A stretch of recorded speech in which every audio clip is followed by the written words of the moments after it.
Spider-Can. Use the webs, and the webs, and because you very bad. Out, swinging off the buildings. Yeah, Spider-Man. Catch the beams. Oh, crap. Spider-Man. Oh, yeah. There we go. Spider-Man. He's hiding with the gym students, and he's in the webs because he's Spider-Man. Yeah. Yep. Spider-Man. Alright, in all seriousness, let me just start off by saying Spider-Man, he's stupid. Not to say that Peter Parker or Spider-Man's personality-wise is stupid. It's just, imagine if Spider-Man never existed and you'd ask someone, what superpowers would you like to have? And they responded, I want to climb walls and shoot spiderwebs about people. But see, that's the thing about Spider-Man. No one cares about his superpowers. Because the last time I checked, spiders don't have super reflexes. It's about Peter Parker and his duality with Spider-Man. He's the underdog. He's the good guy that's taken for granted. And he also has to manage his personal relationship with friends, family, and mentors. So with Insomniac Games helming the new Spider-Man video game, I knew right then and there this would be a cakewalk for them. After coming off the Ratchet & Clank reboot and Sunset Overdrive, not to say that Ratchet & Clank was amazing, but in general, they had some good games, and I knew right then and there this would be a game to check out. With Sunset Overdrive and their traverse system, and their colorful and bubbly world design, I mean, come on. And with the positive reviews coming in, it's hard to say that Spider-Man isn't something special. Also, I'm just gonna stop you right now. If you like Spider-Man, then go buy this game. Simple as that. If you don't have a PS4, then sell your Xbox, then go buy this game. With the infinite amount of choices you can make in this absurd life, buying this game makes it simpler. There, I solved all your problems. But if you're like me, and you enjoy a bit of some healthy skepticism, and want to analyze media for what it's worth, then hear me out. From all the reviews I've watched, there's a lot of things people aren't commenting on. And like any asshole with a keyboard and access to the internet, you need to shut up and listen to my opinions now. Because I think I'm more important than you. 1, 2, 3, 4, 5. Breakdown, baby. The story immediately starts off on a high note with the introduction of Peter Parker's room. The amount of details they pack into his room and the nuance of how he interacts in his space is something to marvel at. You get a real sense of that Spider-Man Peter Parker dynamic, deciding between paying his bills or fighting crime. The opening has a seamless transition into gameplay, which is something a lot of games have trouble with. Because you're watching the cutscene and then it's like, oh, you want me to play the game? Sure, yeah, I got this, I can swing. And you're swinging through the city and you can hear the police sirens going off in the background. It's invigorating to play as Spider-Man, and I can't even begin to deny that. From a story standpoint, there's not a whole lot going on in the opening. All you know is that you have to stop Fisk. Insomniac already assumes that you know who Wilson Fisk is and why you're there to stop him. There's no backstory, exposition of their history, just little sprinkles of dialogue between Spider-Man and Fisk, hinting at their relationship. In terms of the overall story, the first act hits the ground running. You're introduced to Dr. Octavius, who Peter Parker works for as a lab assistant, and who Peter looks up to as a mentor. You actually get to see them build a heartwarming relationship as the story progresses. But we already know he's going to be the bad guy. You then have a rocky relationship with MJ, which sets the tone of will they, won't they get together. However, again, we as the audience already know he's going to get with MJ. And as the game introduces and builds relationships with these characters throughout the story, all of it could be seen as pretty cliche. It does do a great job of presenting Spider-Man as a character and as a human being with his trials and tribulations. Not only are there story missions with Peter Parker, but there are also missions where you're playing as Spider-Man, dealing with the trivial natures of life. Peter has been evicted from his apartment and all of his things have been thrown out into the garbage. And it's up to you to find his missing gear. So you're web swinging around the city looking for a garbage truck. And in any other game that would sound kind of boring. That mission, and that mission in particular, really oozes with personality in terms of adding depth to who Spider-Man is as a person. The most interesting thing about that mission is that it serves no purpose to the story. You could take that mission out of the game and it would have no effect on the story, but it would have an effect on the player's enjoyment. And if I can get a little bit off topic, that right there is why I love video games. With the movie, everything that you witness is through a camera lens. Everything in the shot is placed with a finite purpose. Yeah, with a video game, you can explore different avenues. You can be a little bit incoherent for the sake of the player's enjoyment. So with this mission and a few others, the game asks you to engage with the banality of being Peter Parker, a normal person. Anyway, back to the first act. After defeating Fisk, a mysterious new gang shows up wearing demon masks. They begin to attack Fisk's hideout, stealing weapons and being overall bad guys. Spider-Man, being Spider-Man, takes it upon himself to search for the motives behind this new criminal organization. He also volunteers at Feast, a homeless shelter with Aunt May, and the person running it is Martin Lee. If you watch any of the trailers, well, you know he's the bad guy. Or if you read any of the newer Spider-Man comics, you already know he's the bad guy. After stopping these demon guys who have dark energy powers, well, I don't know if it's negative or the physical embodiment of negativity. The story never explains it well. I don't even know why I'm trying to explain it. You fight a couple of demon guys, stopping them with the help of a cop named Jefferson. Don't really know why I need him to help me, but he seems like a cool guy, and he ends up saving Spider-Man's life. I think the only reason why he's in the story is that Miles is his son, but Jefferson's not intrusive like MJ, so I'll let it slide. I mean, his role in the story gets cut pretty early anyway. He's then awarded by Norman Osborn, the mayor of New York City. Martin Lee, wanting to send a message to Norman, has a suicide bombers detonate at the award ceremony. You're switched over to playing Miles, and you have the displeasure of navigating through the bomb site. It's pretty harrowing for the simple fact that Peter is hit by the blast radius, leaving him out of commission.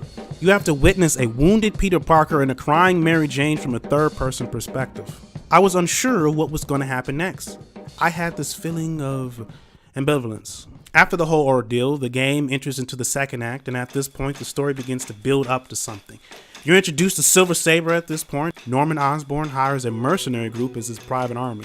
No one bats an eye to it or questions it really. Whatever. Drama.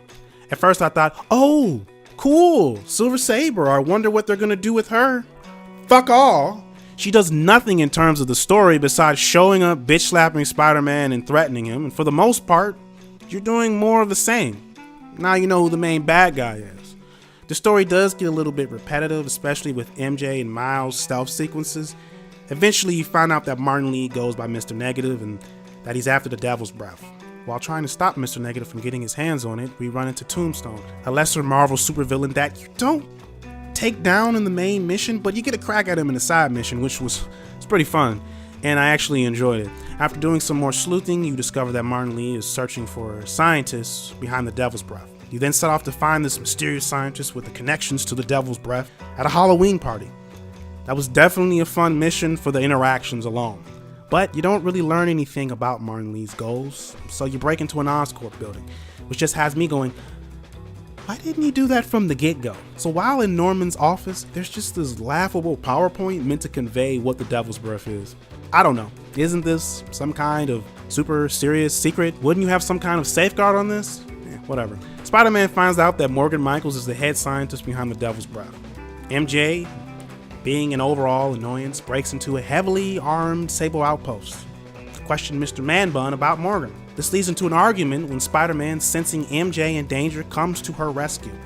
The overall confrontation between Peter Parker and MJ, absolutely moronic. I can understand the motives surrounding MJ, but the writer's overall need to forcefully inject her into the story kills the pacing.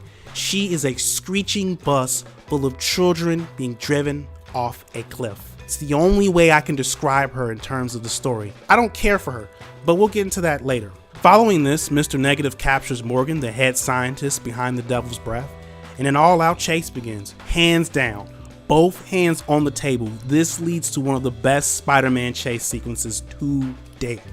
Even though there isn't a whole lot of them in terms of this game, I gotta admit, it's pretty badass riding on top of this huge APC and fighting Mr. Negative's henchmen. The movement of it and the unique animations of Spider-Man webbing up the bad guys, pure fun. The chaos and the destruction, oh, so good. It would have been even better if we had Silver Saber on top of that APC, either helping you or trying to get you out of the way. Also, it wasn't long enough. Can we do more of that in the next game, please? However, Mr. Negative gets away with the Devil's Breath after Spider-Man is distracted by his mind powers. And during that sequence, he does ask one interesting question. What's one life for a city of souls? something that plays out in a sad but unexpected way towards the end of the game. I didn't care for the whole being taken into his mind. Visually, I was bored and that was stupid. For the final confrontation with Mr. Negative, in terms of the second act, he takes hostages at the Grand Central Station and threatens to release the Devil's Breath if Norman Osborn doesn't show up. Mary Jane, knowing that Mr. Negative has something planned, decided to show up to do what? I don't fucking know. You end up using Spider-Man as a button prompt to silently take down the bad guys and save the hostages. At first I thought, oh, this is kind of cool. I know I get to work with Spider-Man to take down the bad guys. Then I went, oh, wait. Isn't the game about playing Spider-Man? As far as I can tell, Spider-Man's on the front fucking cover of the box. I don't remember signing up for that. Can she be a deletable DLC? That would be cool. You save the hostages and stop the Devil's Breath from being released. You then play through a lackluster boss fight with Mr. Negative. Simon says jump right. Now laugh. Oh no, Simon didn't say. Mr. Negative is defeated and the city is saved. Yay! It almost feels like the game is just about over with. That's when we enter into the third act. And at this point, the story just falls apart for me. So let me try to explain this. After locking up Martin Lee, Peter goes to Otto's lab. Peter sees his finished arms, discover it's affecting his mind. Peter's able to talk him down with reason. He leaves. Otto turns the neural connection back on. He angrily attacks the TV. 3 minutes later, in real world time, I do the next story mission. We find Otto orchestrated a prison riot and then is now evil. The transition of it all was jarring. It's not to say I have a problem with the setup. The game heavily foreshadows, it hammers it into your head he's going to turn evil. It's just the transformation of Otto into Dr. Octopus was lacking in some regards. Dr. Octavius' original goal was to help people with prosthetic limbs. Throughout the course of the story, you see that optimistic outlook become twisted, as it no longer becomes about helping people, but instead about proving that he's not a loser. He blames Norman Osborn as the reason for not reaching his true potential, but to a higher degree, Dr. Octavius fears the degradation of his mind.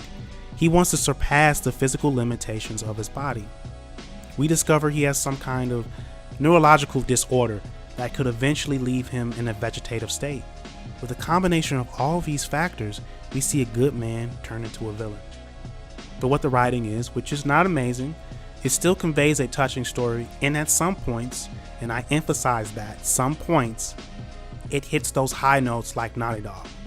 If only we had more interactions with Dr. Octavius throughout the story, the game would have been more well-rounded. To me, it felt like there was a scene missing or something was copied and pasted in the wrong order. Spider-Man, after being badly beaten, finds New York City in chaos.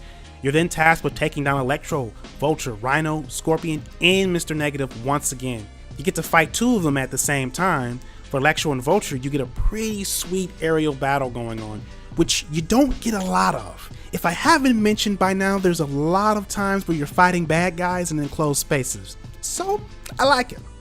I like it a lot. To be more specific, I liked having to multitask between the Vulture and Electro. Having to watch out for Vulture and keeping an eye out for Electro's charge attacks? Exhilarating. Your mastery of web swinging takes full effect in this boss battle. I can't say the same for Rhino and Scorpion fight. Particularly that hitbox on Scorpion, it's just absolutely insane. Mr. I can jump through solid objects to hit you? Not one of my favorite boss fights. Then there's Mr. Negative, which, what can I say? Punch him a few times, jump away. Punch him a few more times, and jump away again.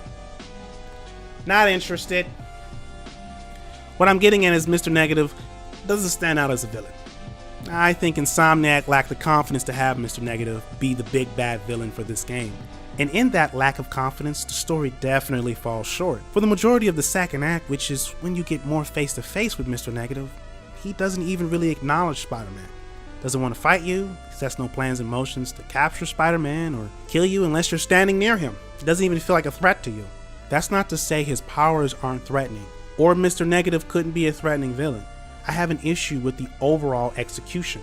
Now there are times throughout the story Spider-Man tries to reason with Mr. Negative, so he might realize the good he's done at Feast. And they have a conversation about the moral implications of his actions.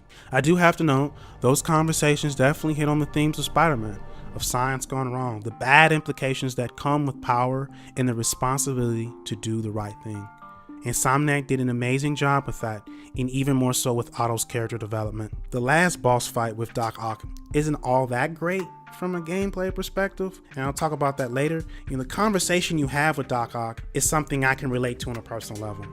I've known people in my life who failed to take responsibility for their own actions and blame everyone around them except themselves. And having that kind of attitude can make you bitter. Peter Parker's moral philosophy is, with great power comes great responsibility. For Peter, that means he has a responsibility for the well-being of people around him, that he's your friendly neighborhood Spider-Man because he cares about his community. Doc Ock views that same responsibility of power as something that should be forced onto the weak. Doc Ock has the philosophy that his power makes him greater than everyone else, and with that, the life of many individuals is expendable to his goal. Doc Ock and Martin Lee were so focused on seeking revenge on Norman Osborn for his past evils that they failed to realize the damage they caused for the innocent. The tragedy of it all is that they were once good people, and this is a life lesson that when you seek out to hurt someone or get revenge, you only hurt yourself. You become the villain, not the other way around, because no one becomes a hero by stooping to the level of a villain. After the boss fight with Doc Ock, Peter has to make the most gut-wrenching decision of this entire game. He has to make the decision of saving Aunt May or saving everyone affected by the virus. And this is where it comes full circle. Once one life for a city of souls. A question Mr. Negative once asked of Spider-Man. And as we come to find out, one life can be just as meaningful and impactful as a life of many. Watching this all play out was incredible. The sacrifice of it all had me tear up for a second. After the credits roll and revealing the symbiote and Miles having powers, I'm not excited about the symbiote being fused with Harry, but I'll try to keep an open mind. Fingers crossed about Silver Saber coming back, please. Okay, let me get to the nitty gritty here with some of the biggest hindrances I had with the story. Mary Jane, just gonna say it, just terrible in the game, just terrible. And maybe I'm being too harsh. To me, MJ came off as a self-centered and self-important character. I never got the feeling throughout the story that MJ actually cared about helping people. It felt like she was more interested in her career or that she was some kind of adrenaline junkie looking for excitement. She broke into a heavily armed Sable outpost without even mentioning it to Peter or really having any plan to get herself out of trouble. Peter, sensing her in danger, decides to help her. She responds by becoming upset at his meddling. I can understand her motives of wanting to feel useful and not just some damsel in distress. I was completely infuriated by her argument though. All I can think was that if something happens to her, Peter would blame himself. I mean, if she learned how to kick people in the face or was really good at shooting people in the face, then I'd be like, okay, she's a capable fighter. Let her do her thing. In my opinion, MJ's not a character that's ever been done right in any of the Spider-Man media, so I don't blame Insomniac too much. I should note that she does apologize at the end of the game, but at that point I already don't like her. Another huge thing for me is Silver Saber. You choose for me to have unskippable stealth missions with MJ and Miles, but never thought to have Silver Saber in the mix. I know she's a capable character and more so a fucking badass. Insomniac treats her like an incompetent idiot. She has 2 jobs in the game. All she had to do was protect Devil's Breath while it was being transported by Morgan. So where was she, huh? There's a part later on in the game where it would have been a really great opportunity for them to team up. Overall, I'm just disappointed they didn't utilize her more. Then we have Miles, who honestly would forget he was in the game if it weren't for the stealth sequences. He doesn't stand out or do anything remotely interesting besides getting bitten by a spider. So, you have that. So.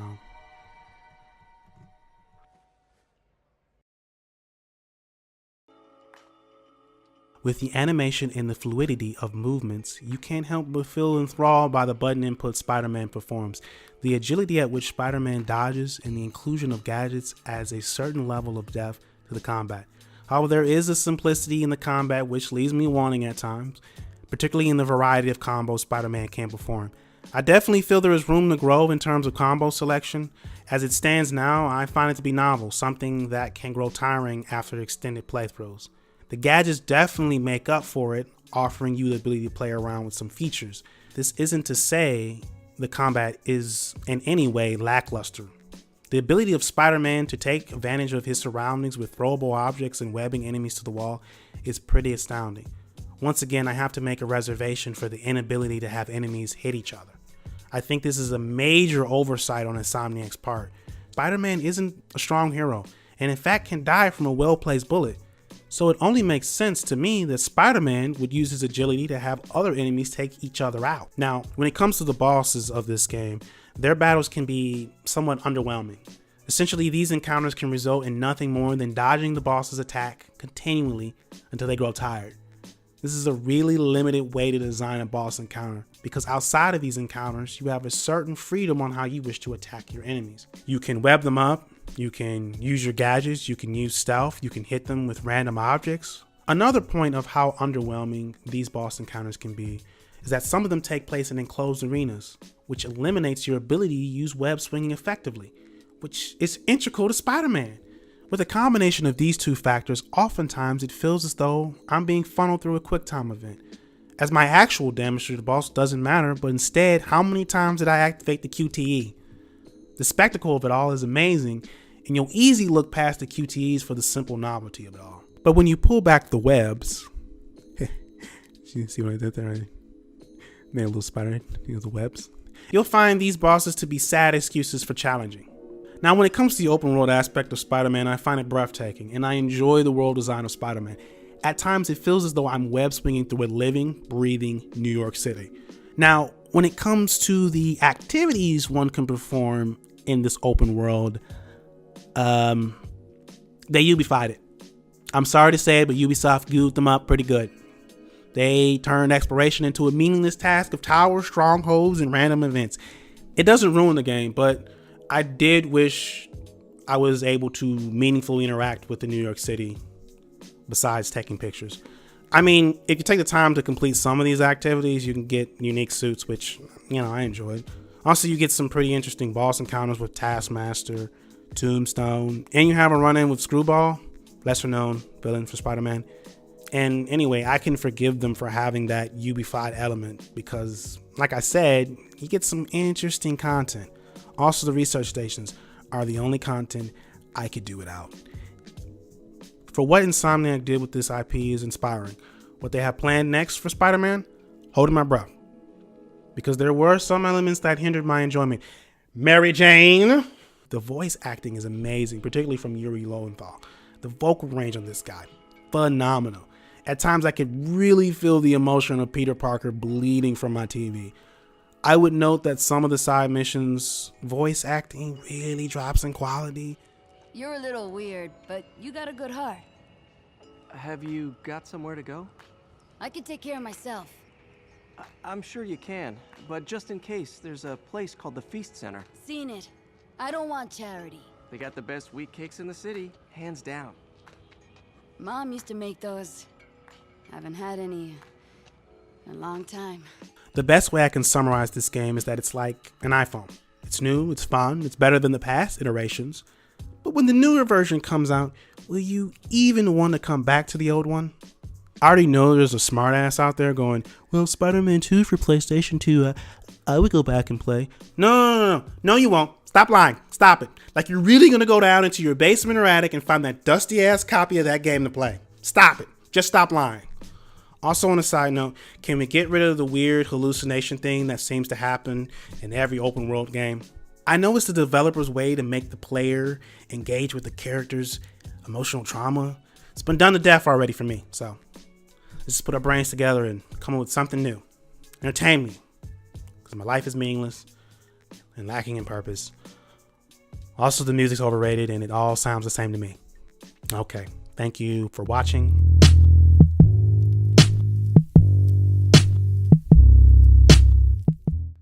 Drink more punch, stay hydrated, and if you disagree with me, put it in the comments, let me know so I can argue with you and we can just do that back and forth until we just grow tired in the face. So, I don't know, let me know how you feel. Give me some feedback or something.